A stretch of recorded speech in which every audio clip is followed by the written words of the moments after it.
Hey there, if you're enjoying this podcast, please take a moment to leave a review and to follow or subscribe.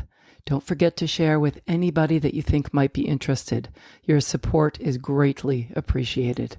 Word of mouth is incredibly powerful, and it's the best way for us to reach more people and grow this wonderful community. Thanks again for listening. Hey there. I've been thinking a lot about the expression, "it goes without saying." It's a funny one. It goes without saying. Does it really go without saying? I mean, is it ever a good idea to assume that people know how we feel? That it's obvious enough and doesn't need repeating? What conclusions are we making when people don't respond to our feelings as we expected because we assumed that they already knew how we felt? Have you ever said something you regretted in the heat of the moment and then just assumed the other person knew you didn't mean it? Maybe even opting out of apologizing? Taking for granted that it is understood that you didn't mean it at all. This emotional shortcut has led to much unnecessary disconnection. At a certain point in relationships, both personal and professional, we stop expressing how we feel and simply assume that it's known instead. An assumption is defined as a willingness to accept something is true without question or proof. So, how many things then? How many things that we assume are obvious or go without saying don't actually go at all? They're lost in the translation or the lack of translation. And even if the feelings are mutual or understood, what opportunities are we missing for deeper, more meaningful connection in our relationships when we opt not to say it or express it out loud and reinforce the sentiment?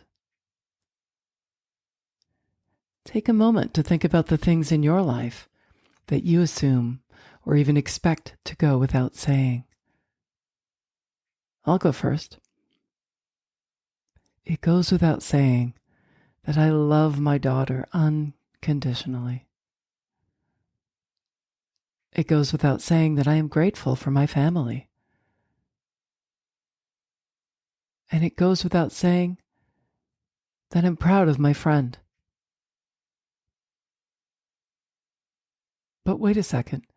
If I'm assuming that it goes without saying, what am I missing when I think about my daughter?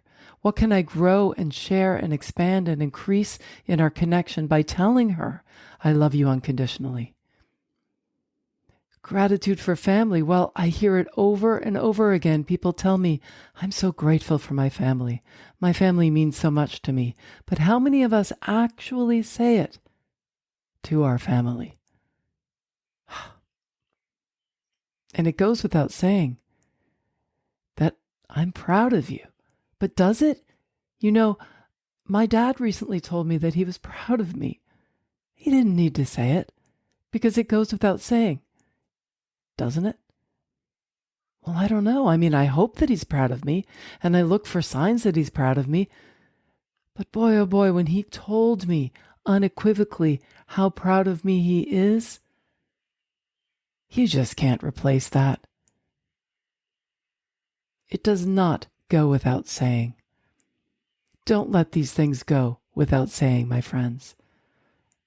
Think about it. Don't cheat yourself of the beautiful connection available to you by saying how you feel, by being clear, by never assuming that people know how you feel. How might you demonstrate what is already known in a different light? Maybe you've said I love you 1,000,000 times in the same way, but it starts to feel no different when you say I love you as if you said I'm tired. Same tone, same tenor, same energy. Or I'm hungry, I'm bored. In fact, I've heard people say I'm hungry with a lot more passion than I love you. Oh, I'm so hungry. And then there's I hate you. or I hate that. Well, hate seems to elicit a more intense physical response, doesn't it? I hate it when that happens, when someone does that.